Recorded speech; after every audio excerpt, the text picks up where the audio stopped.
Hounslow has always been an important communications centre. Methods of transport have taken 200 years to progress from the stagecoach shaking over rutted tracks to streamlined motor cars speeding along the M4. In other ways, there have, of course, been more sudden changes. In the field of local government, a far-reaching change occurred overnight when, in April 1965, the new London Borough of Hounslow was formed. This comprises the old boroughs of Brentford and Chiswick, Heston and Isleworth, and the urban district of Feltham, an area of 23 square miles. Well, gentlemen, we now come to the main item of the agenda this evening. I am a member of the council, one of your elected representatives. My name, well, that doesn't matter much, but what I'm doing does, to me, and I hope to you. Let me try to give you an idea of the scope of the service that our local council provides. I'll start with some British rubbish. We in Hounslow make our fair share of it, 60,000 tonnes each year, in fact. The tips that we use have to cope with cars, bedsteads, even old pianos.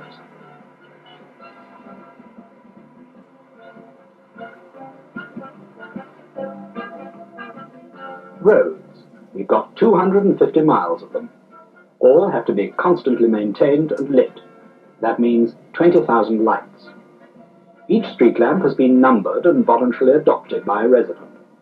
When a light fails or is damaged, our Borough Engineers Department is told, pretty soon too. This is our motorway maintenance section, which is entirely responsible for the upkeep of Hounslow's 12-mile stretch of the M4, one of the busiest in the country. We were the first borough in England to be asked to look after a motorway. Our service operates 24 hours a day and helps immediately with any emergency.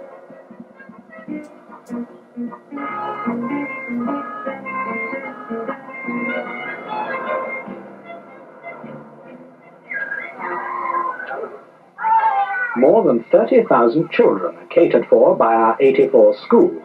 They'd fill the Albert Hall nearly 4 times. The modern houses and flats which we've already built provide first-rate accommodation for over 40,000 people, but we know we still haven't satisfied the demand. Perhaps we've already managed to give you some idea of the scale of our responsibilities. Let's now go into some of the borough's work in some detail. This is Spring Grove Primary School in London Road, Isleworth, typical of the borough's modern schools, well lit, well heated, with good facilities and amenities. Schools in the Feltham area go to the new local baths for their swimming lessons and galas. These baths are also used, mainly in the evenings, by local clubs for important competitions. Here are the Hounslow Borough Swimming and Diving Championships in progress.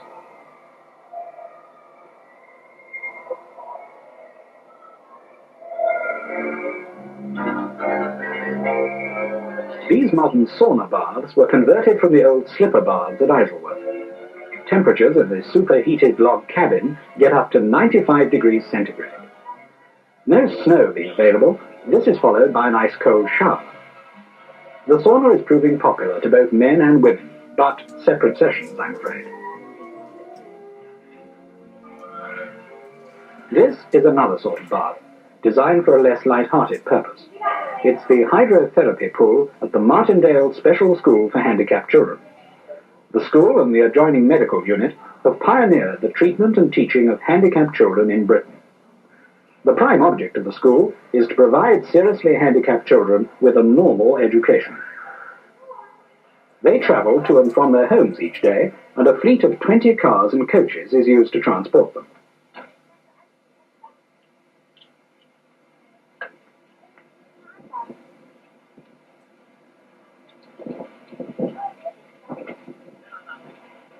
For many pupils, there are tangible results from their years at Martindale. Examinations passed, jobs held successfully. But perhaps the greatest achievement is the better, fuller life that is given to all the pupils. Handicapped though they are, thanks to the special school and medical advisory unit, they find happiness, confidence, and usefulness that might otherwise have been denied them. All boroughs, of course, run a library service, but we like to think that ours has a few extras, particularly for youngsters. Throughout the winter, we arrange for lectures to be given with special appeal to children. This one is being given by a police constable, and we've also had deep-sea divers and knights in armour. Our youth service incorporates over 200 separate organisations. Their activities range from soccer to symphony concerts. A big walk, generally 50 miles or more, is arranged by the borough annually in aid of charity. It started in 1966, and in 3 years has raised nearly £9,000. This money has been well spent to provide a minibus, an ambulance, and special hospital equipment. Not everyone realises that civic wedding ceremonies in Hounslow come under our jurisdiction. I don't expect you ratepayers figure much in this happy couple's thoughts right now.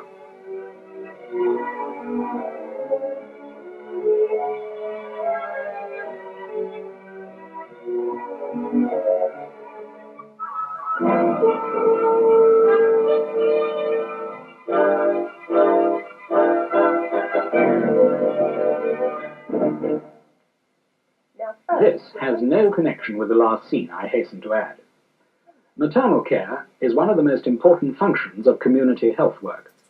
Here's the Heston Health Centre, designed by the borough's own architects department, opened at Cranford Lane early in 1967. It was the first purpose-built health centre in Middlesex, where family doctors hold their own surgeries, and it's being followed by many others in Hounslow. There's a keen interest in the arts throughout the borough, actively encouraged by the Hounslow Council for the Arts, which we sponsor. Here's their sculpture exhibition, the first to be organised by a London borough. Exhibits ranged from naturalistic to abstract. A great deal of interest in sculpture was created both amongst local residents and further afield. From the sublime to the ridiculous. Just to show that the Arts Council caters for all tastes, they put on a pantomime at Feltham Assembly Hall. You can see how well this goes down.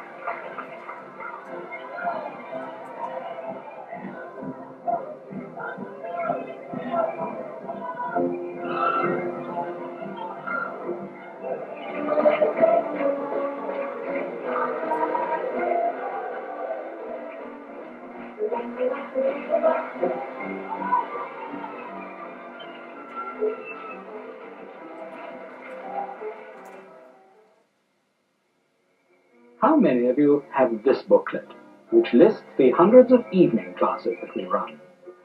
There must be one that's right up your street. Let's have a look at some of them. Advanced motoring. This class is, of course, taken up by keen motorists for pleasure purposes.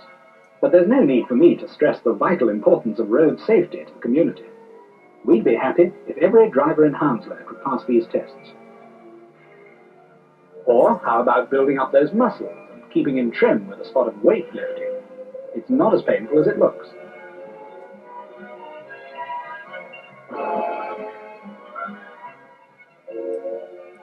You can make sure that those antiques you buy for 5 bob are really genuine. The Antique Appreciation class will help you snap up those bargains that everyone else seems to get.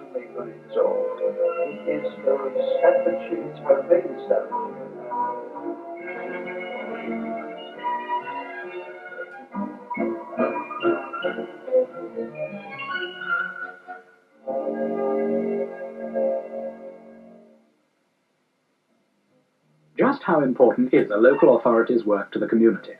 Well, think what would happen if we councillors and our staff went on permanent holiday. No rubbish clearance, neglected libraries, overgrown parks,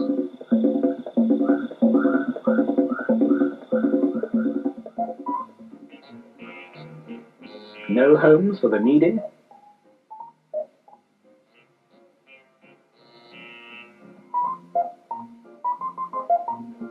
no dental service,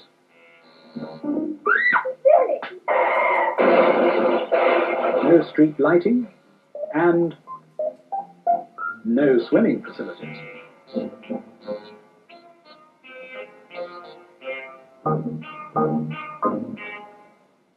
But don't worry, this won't happen in Hounslow. In fact, we're already planning for the needs of the 1980s. A team of interviewers has been surveying 6,000 householders in the borough to help us plan and improve the council's services. I'd like to obtain some information for the London Borough Council. May I ask you a few questions? Yes, certainly. Thank you. Do you drive a car? Yes. Thank you. Do you sometimes have difficulty in parking your car? Yes, sometimes. The results of these interviews will be processed by the council, and with a reliable forecast of your needs, we'll then be able to carry out our work with greater accuracy. The duty of the town planners is to recommend what is needed and where, and just how big it should be. Currently, the borough's most important scheme is the redevelopment of Brentford's riverside. Here is a sad area, one where everything has grown old and derelict. This offered the opportunity for large-scale imaginative planning. Once the general pattern of redevelopment had been approved, the architects set about preparing detailed drawings and models, and eventually demolition began.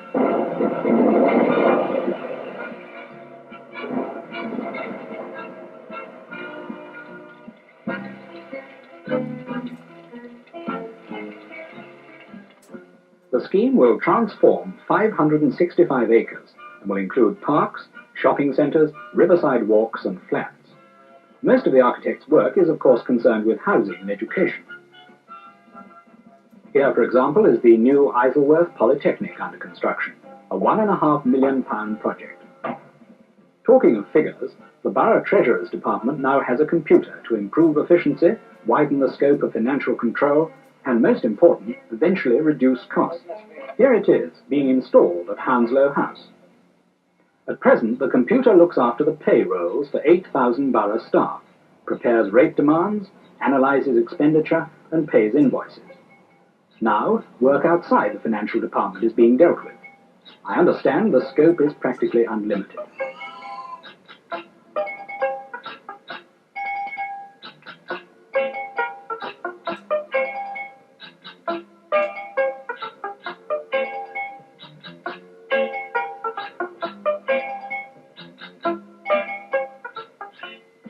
Hounslow is an historic borough, and areas of great beauty remain.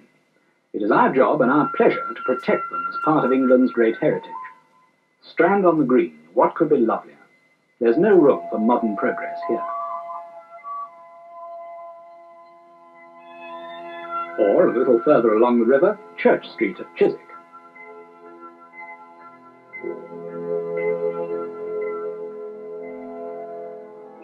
Some great houses are the direct responsibility of our borough. Boston Manor, once the seat of the Earls of Leicester. Hogarth House, the 17th century home of one of England's greatest painters. We run this as a museum, and many of Hogarth's works are on show.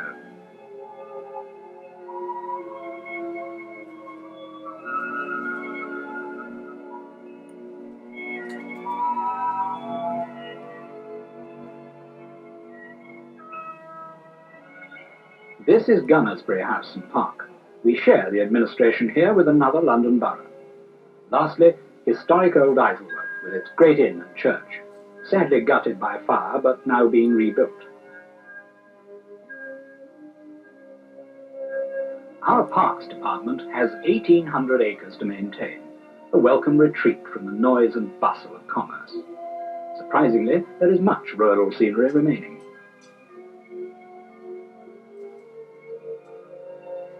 Parks are particularly appreciated by the very young and the very old. After all, they've more leisure time than most of us. Right through the summer, we provide entertainment for the youngsters. Uncle Reg keeps his enthralled audience out of mischief and out of mother's way.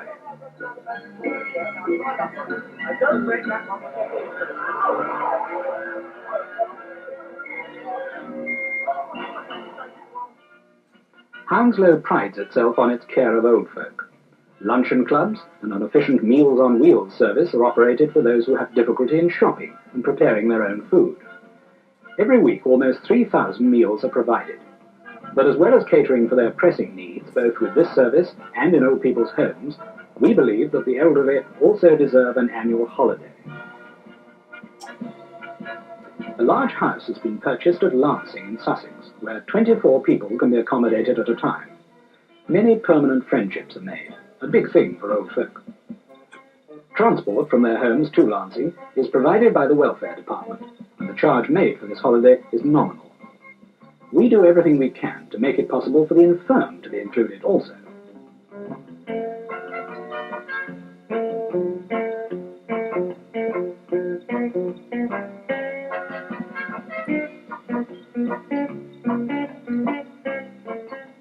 Well, that's a brief look at just a few of the services that your local authority provides.